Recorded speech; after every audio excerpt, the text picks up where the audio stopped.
అదే కడప పార్లమెంట్ నుంచి షర్మిల ఎంపీగా పోటీ చేస్తానని చెప్పి ప్రకటించారు.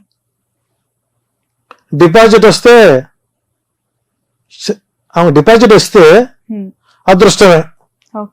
ఒకటి గుర్తుపెట్టుకోండి, రాజశేఖర్ రెడ్డి గారి కుటుంబానికి ఉన్నటువంటి పరువు ప్రతిష్టల్ని వైఎస్ షర్మిల ఏంటండి, దశరథ మహారాజు కూటమికి వెళ్ళినటువంటి వశిష్ఠుడు సీతాదేవిని పిలిచి అమ్మ నీ భర్త ఎవరు అని అడిగాట. ఎవరు అని అడిగితే ఆమె ఏం చెప్పుకుంటుందండి, రావణుడు నా మొగుడని చెప్పుకుందా? చెప్పలేదు. అయితే మాయే జనక మహారాజు అని చెప్పుకుందా? లేదు.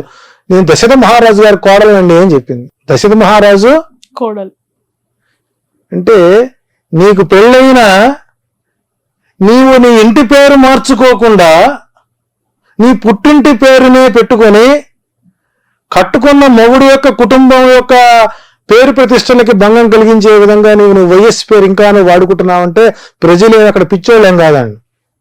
నిజంగా ఎప్పుడైతే ఈ కాంగ్రెస్ పార్టీలో చేరిందో ఆ రోజే నిజంగా రాజశేఖర రెడ్డి మరణించిన రోజండి మనకు. కాబట్టి అక్కడ ప్రజలు షర్మిలను రాజశేఖర రెడ్డి కూతురుగా మరిచిపోయారు. ఆమె ఒక డిపాజిట్ వస్తే ప్రజలు ఆమెను సమర్థిస్తారు. ఆమె డిపాజిట్ కూడా రాదండి అక్కడ. ఇప్పుడు జగన్మోహన్ రెడ్డి గారి ప్రభుత్వం అనుకూలంగా ఉంది రావటానికి 109 నుంచి 107 నుంచి 118 సీట్ల వరకు వస్తుంది. అది ఏ రకంగా ప్రిడిక్ట్ చేశారు? జగన్మోహన్ రెడ్డి జాతకం చూసా, లేదంటే ఆయన పుట్టిన birth year and date of birth తోనా, లేదంటే ఈ కూటమిలో ఉన్న ఈ కలిసిన ముగ్గురు లీడర్ల జాతకం బట్ట? ఇక్కడ 175 స్థానాలు, ఏ స్థానానికి ఆ స్థాన బలం. ఉదాహరణకి నెల్లూరు పార్లమెంట్ ఉంది. 1952లో ఎస్టాబ్లిష్ అయినటువంటి నెల్లూరు పార్లమెంట్ ఎంపీ సీట్. ఆ రోజు ఉన్నటువంటి ప్లానెటరీ పొజిషన్ ఏంటి?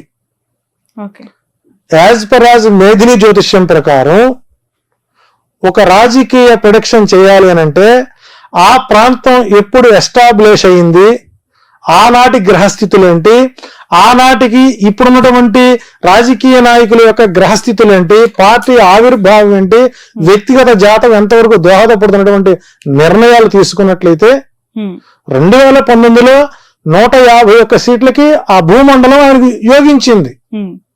సో 5 సంవత్సరాల సమయంలో ఆ గ్రహస్థితిలో అనేక రకాల మార్పులు వచ్చేసరి గురుమూడమే, శుక్రమూడమే, సూర్య చంద్ర గ్రహాలు ఎక్కువ ఉన్నాయి, ముహూర్తాలు లేకపోవడం, కొంత అనుకూల గ్రహస్థితులు అనుకూల వాతావరణం లేకపోవడం, 2 శుభగ్రహాలకి 7 పాపగ్రహాలకి ఆధిపత్యాలు రావడం పూర్తి స్థాయిలో రాజకీయం మీద ప్రభావం పడుతుంది. 400 ఎంపీ సీట్లు కావాలనుకుంటున్న మోడీ గారికి కూడా ఈసారి ఎదురైతే ఎక్కువగా ఉంటుంది. 270, 280 వచ్చి ఆగిపోతాడు ఆయన కూడా. ప్రాంతీయ పార్టీల హవాలు ఎక్కువ అవుతాయి.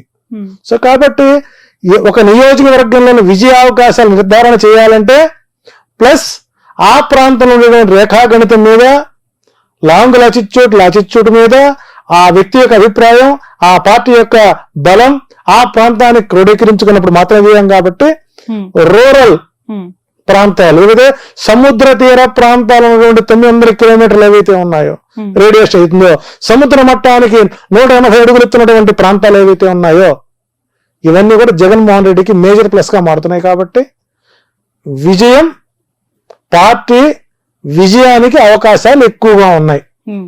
సో ప్రతికూల వాతావరణంలో ఈ రోజున గనక ఇప్పటికిప్పుడు చంద్రబాబు నాయుడు గారు లింగమనేని రమేష్ ఇల్లు గనక వదిలేసి, అప్పట్లో నేను బస్సులో పడుకున్నాను, బాత్రూంలో పడుకున్నాను అని చెప్పుకున్నాడు కదా, అట్టాగే పడుకుంటూ ఆయన పార్టీ ఆఫీసులో కానీ లింగమనేని ఆక్రమిత స్థలంలో కానీ బీ ఫారం ఇస్తే ఓటమి పాలయ్యే వాళ్ళు 112 మంది ఉంటారండి. ఈ బీ ఫారం ఇచ్చే వరకు వీళ్ళు ఉంటారని నమ్మకం లేదు, కొత్త వాళ్ళు వస్తే రాకపోరని నమ్మకం లేదు.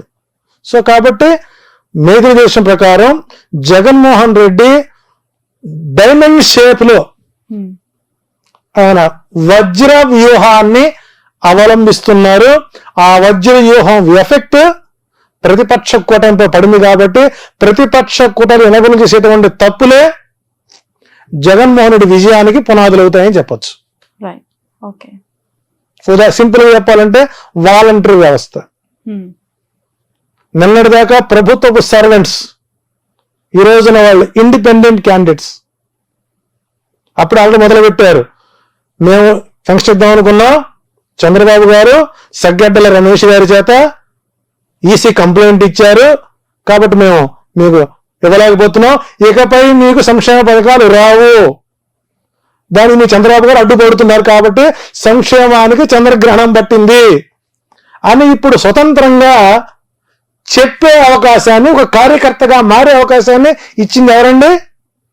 చంద్రబాబు కదా. శ్రీకాళహస్తిలో బొజ్జల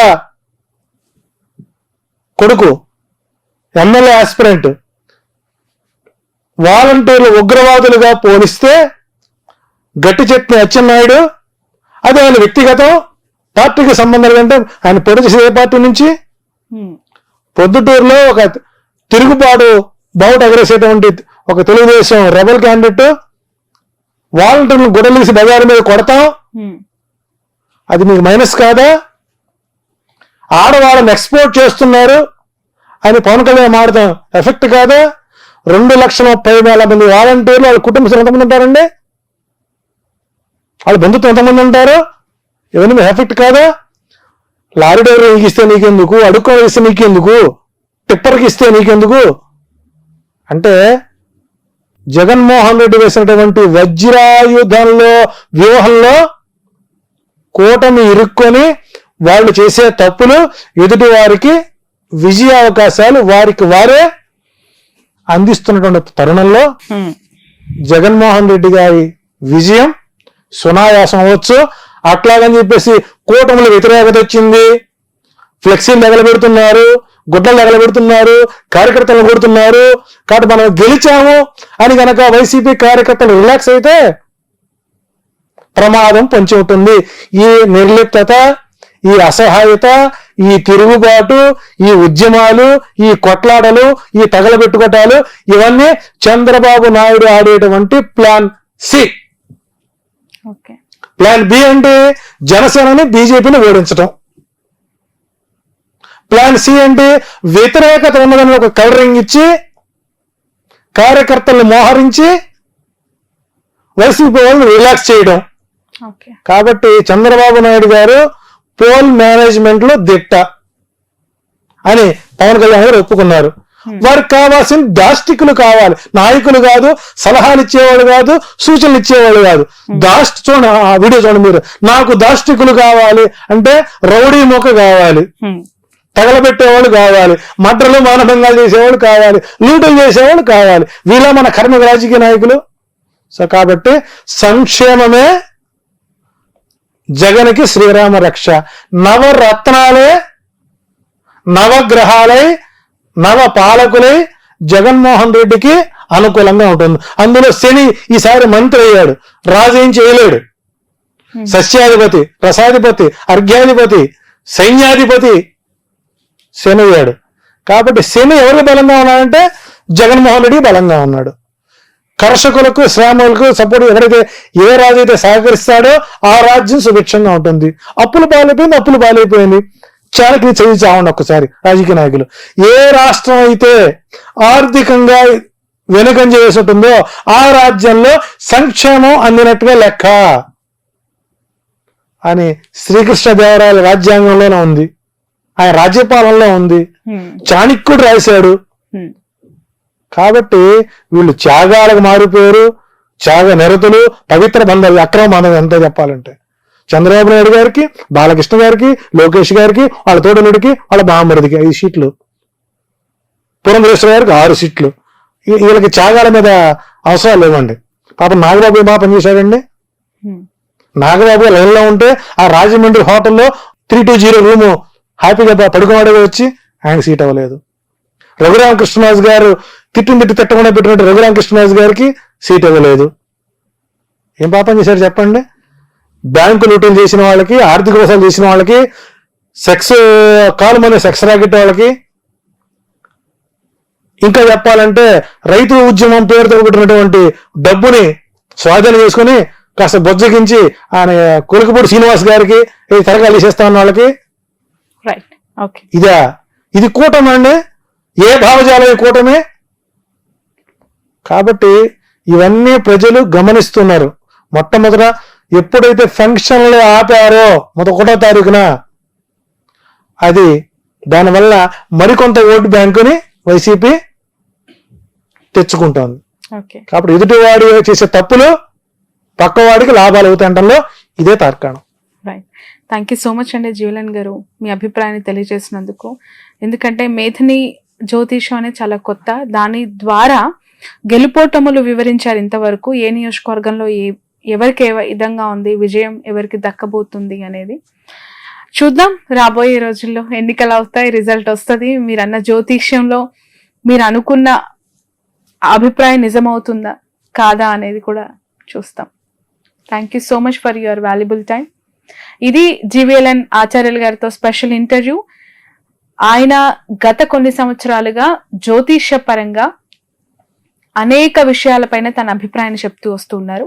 రాబోతున్న 2024 ఏపీ ఎన్నికలకి సంబంధించి చాలా క్రూషియల్ సీట్స్, చాలా ఇంపార్టెంట్ కాన్స్టిట్యున్సీస్ పిఠాపురం, కుప్పం, పులివెందుల, మంగళగిరి, హిందూపురం, నగరి ఇలాంటి నియోజకవర్గాల పైన తన అభిప్రాయాన్ని తెలియజేశారు. అక్కడున్న రియాలిటీస్ అన్ని కూడా ఏ విధంగా ఉంటాయో వివరించారు.